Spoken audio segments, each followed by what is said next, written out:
Yung pagkakaroon ng healthy skin is hindi siya instant. It takes effort, commitment, and consistency. So parang relasyon lang din yan guys. Kung hindi ka nag-effort, kung hindi ka magko-commit, hindi ka magkakaroon ng consistency, or kung hindi ka magiging consistent, hindi yan mag-work ng matagal sis. Promise. I can't stay.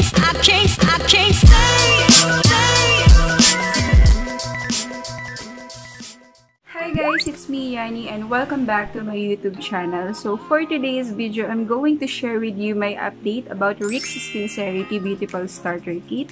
And I will also try to answer some of your questions na palagi kong natatanggap and nakikita ko sa comment section, nababasa ko sa comment section, and palaging mini-message sa akin. So itatry ko na sagutin yan lahat. But before anything else, ipapakita ko muna sa inyo yung naging process ko ulit sa muli kong pagbabalik sa Beautiful Starter Kit. So, without further ado, let's get started. Hi! So, ngayon is April 20, 2020. So, as you can see, ngayon ko palang bubuksan yung pinaka-facial wash. So, this is my first night using the Beautiful Starter Kit.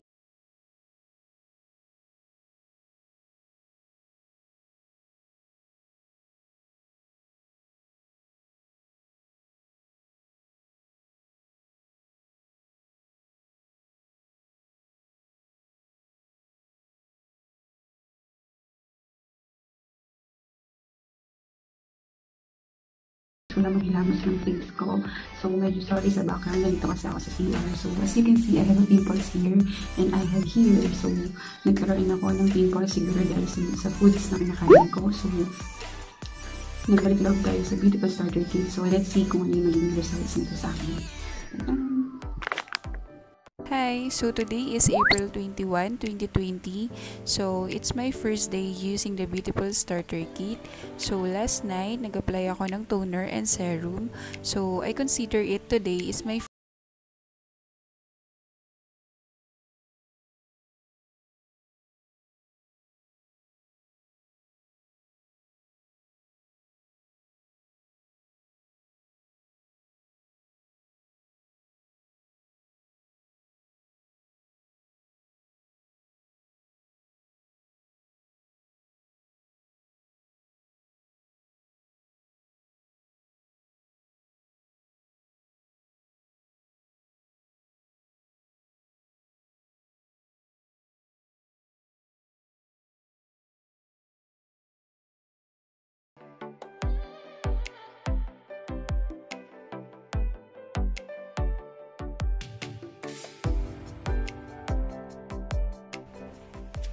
Then guys, makikita talaga yung nata talaga na bagong gising ako. So, ayan siya guys. Tapos na ako mag-apply ng toner and sunblock. So, as you can see, kakabukas ko lang ng sunblock niya. Kasi, kahapon pa lang ako nag-start na gamitin siya. So, paggabi.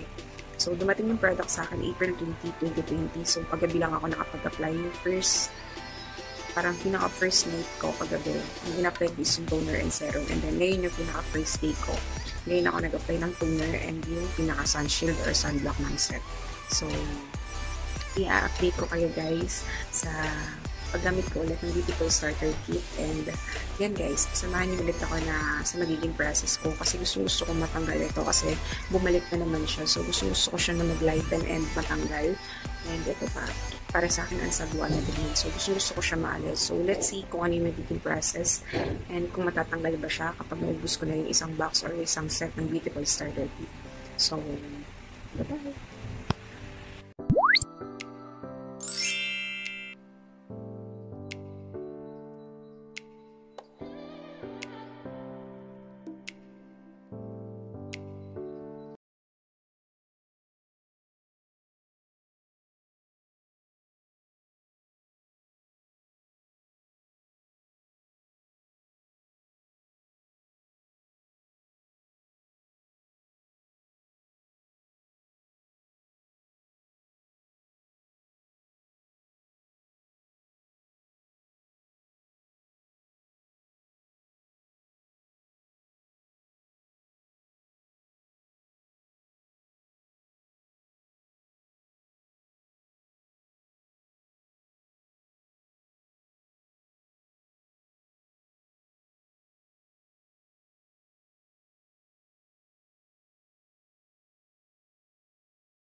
So, hi guys! So, kakatapos ko lang maligo and ipapakita ko lang sa inyo yung pag-a-apply ko ngayon. So, today is May 2, 2020. So, day 12 or pang 12 days ko na gumagamit ng Rix Sincerity Beautiful Starter Kit.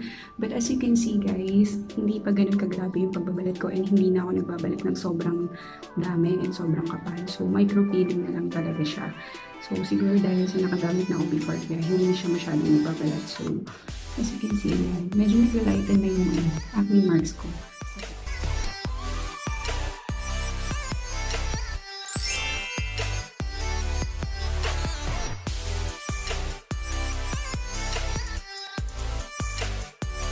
Guys, sobrang hapdi na niya. Hindi siya nagbabalat, pero sobrang hapdi na siya every time na mag-a-apply ako ng toner. So, medyo i-dump-dump niya na siya sa face niya pagka ganyan yung nangyayari or ganyan yung nararamdaman niya.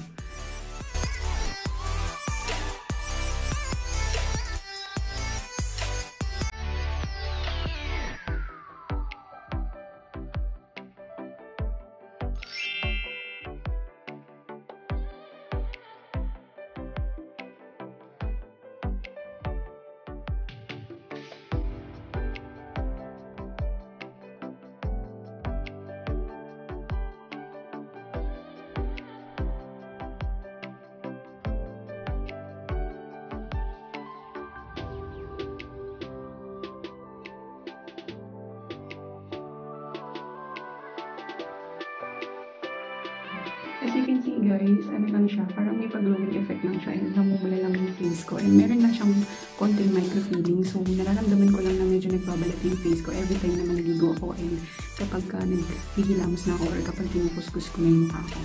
So, yun, tapos na ako mag-sunblock. So, yun talaga yung maglalagay tayo ng sunblock kahit na nasa bahay lang tayo. So, para masunod natin yung everyday routine na day and night routine na mag-a-apply ngayon kasamang products din sa set. So, that's it guys. It's my day 12 today and titignan natin kung may pagbabago pa sa susunod na araw or hanggang sa maubos ko yung set. Bye! Hi guys! So, today is May 4, 2020. So, it's my day 14 using the Beautiful Starter Kit. So, as you can see, I have a pimples here and here. Yan, kung makikita. So, sobrang silaw guys. And medyo nag-lighten na and nawala na yung pimples ko dito. Pero meron pa rin siyang pinaka dark spots or acne marks na natira. So, may pimples ako dito and meron ako dito. So, siguro dahil sa dadating na yung ating menstruation period and bunga na din siya ng sunod-sunod na pagpupuyat. Ganon.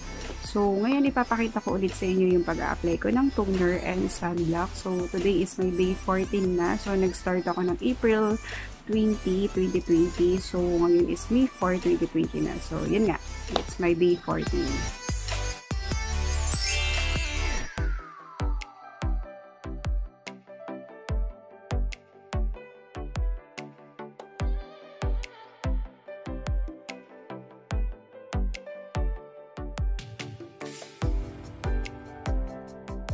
So guys, as you can see, kakatapos ko lang maligo, pero tignan nyo naman yung itsura nung cotton, diba? Parang hindi ako naghilod, pero guys, promise, naghilod ako. So, yun lang yung sinasabi na kahit naligo ka na or kahit naghilamos ka pa, meron at meron ka pang makukuhang dumi kapag gumagamit ka ng toner. So, the good thing about this is, diba? So, yun, nakukuha niya naman. So, yun lang. So, next is the sunblock. Yes, sunblock.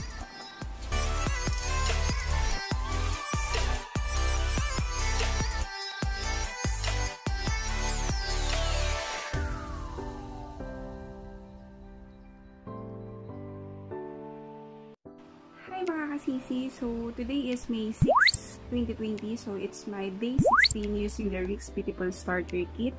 So, as you can see, kakatapos ko lang maligo. So, pagpasensyahan nyo na lang muna, no? So, gusto ko lang magbigay ng konting update.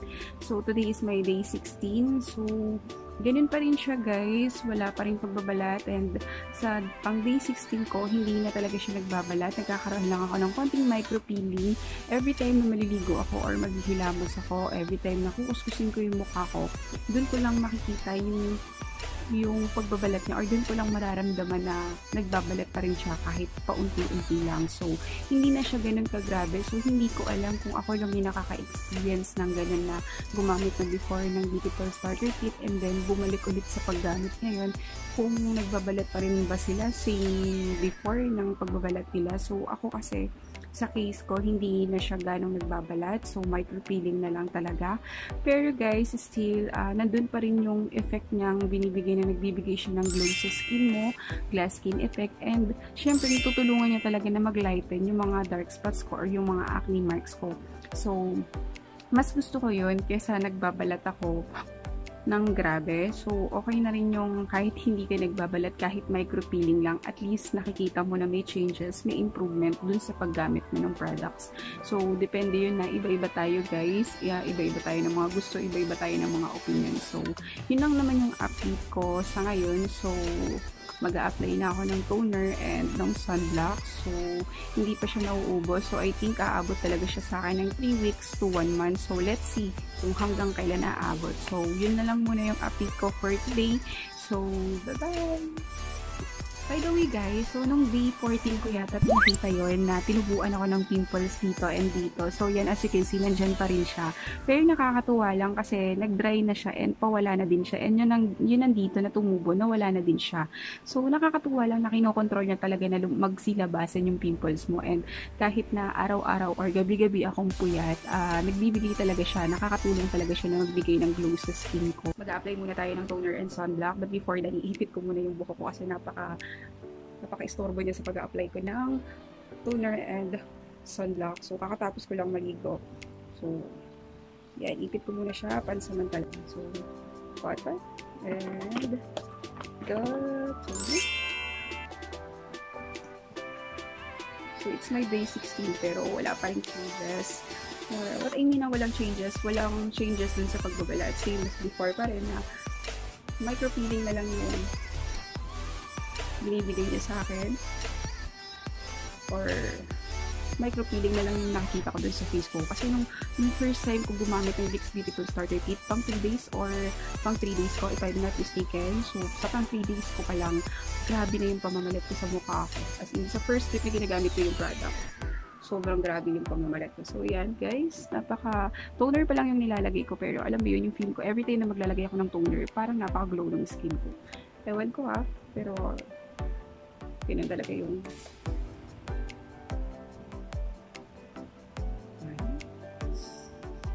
madumi pa din siya, diba? Naligo na tayo't lahat-lahat, napakadumi pa rin, nasa ng hustisya. So, next is the sunblock.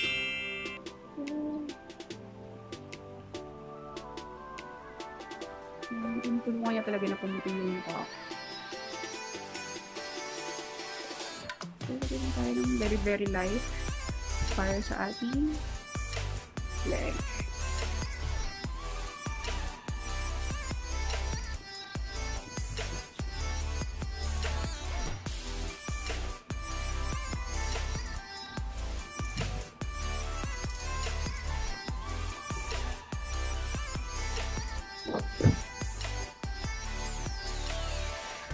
Guys, sobrang puti niya pero i-blend nyo lang ng maayos. And what I love about this sun shield is napakabilis niyang matuyo sa mukha mo. So, every time na mag-a-apply tayo, blend mo kagad siya ng mabuti. Yun na. Habang tumatagal, glowing effect or nag-glow yung skin mo. Para siyang nag-oily pero hindi oily yun eh. So, pagka ganun yung case, dump ka na lang ng towel or tissue and then pwede kang mag-re-apply ulit if you want to re-apply the sunblock or sunscreen. So, guys, so that's it. Bye-bye!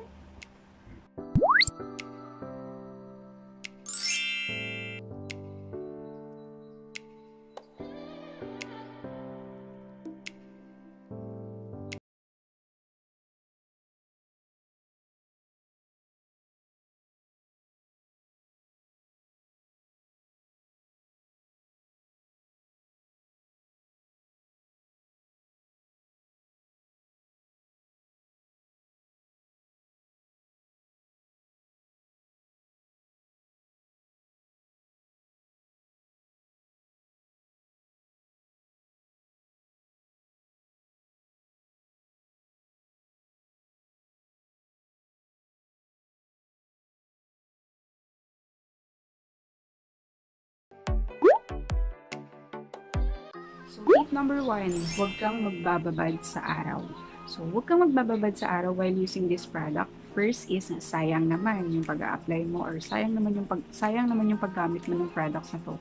Kung magpapainit ka lang, magbababad ka lang sa araw. Second reason is, para maiwasan natin yung pagsusunog or para hindi masunog yung mukha mo. So, aware naman tayo, no? Kahit anong rejuvenating set yung gamitin natin sa mukha natin once na nagpapainit tayo or once na mainitan tayo, mabilad tayo sa araw, may tendency talaga na masunog yung mukha natin. So, yun yung tip na palagi nating tatandaan na kapag gumagamit tayo ng rejuvenating set, hindi porket may sunblock tayo or sunshield is magbibilad na tayo sa araw.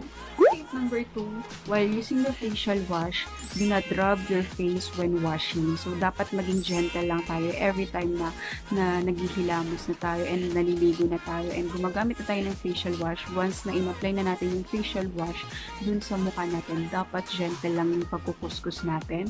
And after washing your face or after mo maghilamos, syempre pupunasan na natin siya, no? Kung towel man yan or tissue man yung gagamitin mo, dapat damp lang din yung pag pupunas mo sa face mo. So, huwag mo siyang i-rub talaga para maiwasan din yung pagsasag ng face natin. Tip number 3, while using the toner. So, get a small cotton ball. Pero ako nasanay na ako sa cotton pad na ginagamit ko. Pero kung meron ka naman mas maliit na cotton or yung cotton ball lang, yun na lang yung gamitin mo para mas makatipid ka gamitin yung toner and mas tumagal pa yung toner mo. And hindi naman kailangan na marami yung ilalagay mo na toner, at least 5 drops lang or tansyahin mo lang as in konti lang kasi hindi naman kailangan na bahain mo yung cotton mo ng toner once na nag-a-apply ka ng toner dun sa face mo. So, apply the toner with one gentle stroke yung cotton pad, and then one gentle stroke and one direction. So, one gentle stroke and one direction. So, advisable siya para hindi daw masag yung face natin. So, hindi lang siya sa pagpupunas natin ng bimpo or tissue na kukuha yung pagsasag ng face once na masyadong narub yung face natin, kundi pati na rin dun sa pag-a-apply ng toner. Once na nag-a-apply tayo, dapat one direction lang daw and pataas para maiwasan yung pagsasag ng face natin.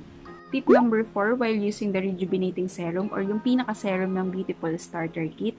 So, drop a small amount on the whole face. So, apply the serum lightly. So, hindi mo siya kailangan na kuskusin din masyado. So, kung example lang i-a-apply mo siya sa mukha mo, gentle lang yung pag-a-apply natin or dump lang. So, dampi-dampi lang dapat yung pag-a-apply natin sa face. So, tip number 5, using the sun shield or yung pinaka-sunblock ng Rix Beautiful Starter Kit. So, guys, always use the sun shield before going out or kung lalabas tayo or kahit nasa bahay lang tayo. So, kahit naman dati or kahit naman hindi tayo gumagamit ng rejuvenating set, di ba kailangan natin na mag-a-apply ng sunblock or pinaka-sun shield sa mukha natin? How much more na lang na kapag gumagamit tayo ng rejuvenating set or ng Beautiful Starter Kit? So, kailangan natin yun, especially ngayon na sobrang init. Kailangan natin na mag-a-apply ng sunblock or sun shield sa face natin. So, reapply as needed. Reapply the sun shield, the sunblock, kahit anong sun shield or sunblock pa yan. Importante na naglalagay tayo sa face natin. So, tip number 6. Etong tip number 6 ko, ito yung normally na nagiging problema ng karamihan sa atin. Yung acne, yung pimples. So, acne is the most diagnosed skin condition. So, normal na nagkakaroon tayo noon, normal na karamihan sa atin is meron nun. So, based sa mga research, hindi lang pala products yung pinagmumulan ng mga pimples or yung acne na tumutubo sa face natin. So, minsan, based din siya dun sa lifestyle natin, kung kumakain ba tayo ng mga healthy foods, nakakapagpahinga ba tayo ng maayos, nakakatulog ba tayo ng maayos, umiinom ba tayo ng maraming tubig. So, madaming factors or madaming rason para magkaroon ng healthy and clear skin. So, nakadepende na lang sa atin kung paano natin siya susolusyonan. So, number 1, avoid mo yung mga sweets o yung mga matatamis. Sugar is the most pro-acne foods. Sugar daw yung nagpuproduce ng more oil sa katawan natin. So, malaking factor na ika-cut natin yung pagkain natin ng sweets or yung mga matatamis. So, especially sa mga nagda-diet, diba? So, sumeksi ka na, nabawasan pa yung pag-trigger ng mga pimples or ng acne mo sa face. Diba kapag oily face tayo? Yun yung mas madalas nilalapitan ng mga pimples kasi syempre, mas madali dumidikit yung bacteria sa mukha natin once na oily skin tayo. So, Based lang yun sa mga nalalaman ko and based lang yun sa research ko. So, yun lang guys, tips ko lang is kumain tayo ng mga healthy foods, drink more water, and syempre, di ba, magkaroon tayo ng enough na pagpapahinga or enough na tulog. So, para ma-achieve natin yun, syempre nasa sa atin din kung paano natin susolusyonan yun. Minsan, hindi yun dahil sa products na ginagamit natin. Kasi syempre, di ba, meron mga products na pwede tayong maging hiyang and hindi hiyang. So, depende na lang din kung paano natin susolusyonan. So, hi! So, I have 6 questions here na usually na tinatanong sa akin and palagi kong nababasa sa comment section. Palagi ko siyang sinasagot sa comment section. Minsan may mga nagme-message pa sa akin in private. Tinatanong nila yung mga na-experience nila, kung normal ba yung na-experience nila about sa paggamit itong Beautiful Starter Kit. So, meron akong mga piniling mga tanong na yun yung palagi na tinatanong sa akin. Yun yung palaging concern nila sa paggamit nila ng Beautiful Starter Kit. So, sasagutin ko siya isa-isa. And then, sana makatulong to. I hope na makatulong yung mga isasagot ko sa inyo. Number 1. Normal ba na mamula, na mangate, na magkabutleg? Well, I already answered this question dun sa second video ko ng Rick's Sincerity Beautiful Starter Kit. Nagkaroon ako ng Q&A dun sa video na yon, pero sasagutin ko na ulit siya para clear and para na din sa mga bagong user, sa mga nagsisimula pa lang gamitin itong Beautiful Starter Kit. So, marami nagtatanong kung normal ba na mamula, na magkaroon ng bootleg, na mangate. So guys, yung redness, itchiness, and tingling sensation are all expected when you are using these products or when you are using the rejuvenating set. This is due to skin renewal and regeneration. So, naninibago yung skin natin, nag-a-adjust yung skin natin. And during peeling or kapag nagbabalat na tayo, itching is normal and it stings because our skin is open and very sensitive. So, normal lang na magkaroon tayo ng konting bootleg, normal lang na mamula, normal lang na mangate, kasi yung skin natin is nag-a-adjust pa. So, yun nga guys, normal na mamula na magkaroon ng konting butlig-butlig sa umpisa, na magkaroon tayo ng pangati or mangati tayo. So, normal yun, unless sobra na. If that's the case, you can stop naman po. So, mararamdaman mo naman kapag sobra na yung pagkairita ng skin mo or ng face mo, i-stop mo na lang pagka ganun. So, what works for others might not work for you. So, pwede kang maging hiyang, pwedeng hindi. So, iba-iba tayo ng skin type and skin condition. Yun yung palagi kong sinasagot every time na may magtatanong sa akin or every time na may magko-comment sa comment section and itatanong sa akin yung mga ganong bagay. So, iba-iba tayo guys. Pwedeng na maging okay sa akin yung products, pwedeng hindi sa'yo, pwedeng hindi sa iba. So, ganun lang yan. Iba-iba po tayo. Number 2 questions is, normal ba na mangitim or normal ba yung pangingitim? Well, sa pangingitim, isa yun sa dapat mong i-expect when you are using the rejuvenating set.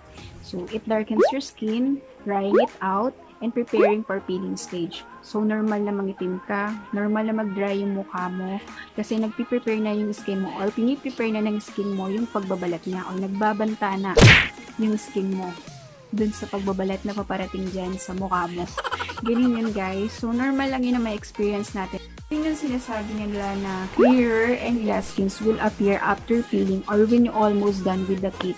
So, makikita mo lang yung resulta nung ginamit mong product sa'yo kapag tapos ka na magbalat or tapos ka na dun sa isang set. Makikita mo yung changes or yung naging resulta sa'yo. So, trust the process and huwag mong madaliin yung resulta. And sis, always remember na yung pagpapaganda ng skin or yung pagkakaroon ng healthy skin is hindi siya instant. It takes effort, commitment, and consistency. So, parang relasyon lang din yan, guys. Kung hindi ka nag-e-effort, kung hindi ka magko-commit, hindi ka magkakaroon ng consistency, or kung hindi ka magiging consistent, hindi yan mag-work ng matagal, sis. Promise. So, parang products lang din yan. Kapag gumagamit ka ng isang produkto, hindi yan kapag gumamit ka ngayon, kinabukasan, maganda ka na kagad. Hindi yung pag naglagay ka ngayon, kinabukasan, clear skin ka na kagad. So, kailangan mo siyang, kailangan kang magkaroon ng consistency and kailangan na magkaroon ka ng commitment and effort dun sa araw-araw na paggamit mo kapag gumagamit ka ng products. So, question number 3 is, pwede ba na isang beses lang mag-apply ng toner kapag sobrang hapdi na? So, kapag hindi mo na kaya sis, yung hapdi niya is, gawin mo na lang siyang every other day. Apply the serum and toner every other day and continue to apply the sunshield kapag sa daytime routine mo.